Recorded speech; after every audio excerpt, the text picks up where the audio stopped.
हिवाळा सरून वसंताची चाहूल लागली. हिवाळा सरून वसंताची चाहूल लागली. वाळलेल्या सर्व तरूंवर कोवळी पालवी दिसू लागली. रानावनात कोकिळा मनसोक्त मधुर गाऊ लागली. रानावनात कोकिळा मनसोक्त मधुर गाऊ लागली. निसर्गाची किमया प्रत्ययास येऊ लागली. चैत्रात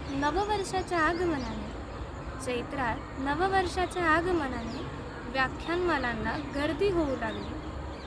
वेगवेगळ्या सणांच्या निमित्ताने मंडळी एकत्र एका ठिकाणी रमू लागली. चैत्रगौरीच्या समारंभात अंगणे सडा रांगोळीने नटू लागली. हळदी कुंकवाच्या प्रयोजनाने स्त्रियांमधील मैत्री दृढ होईल. चाफा, मोगरा, भटमोगरा, कुंदा, अनंत सर्व फुलांची मांदियाळी वाढू लागली. वातावरणातील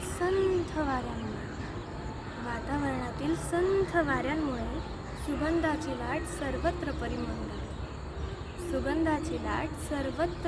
लागली. सांजेला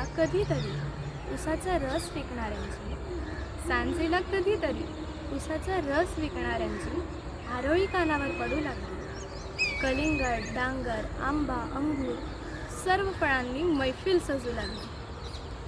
घरी असणारी मुलं आता नदी, विहीर, तळ्यांकाठी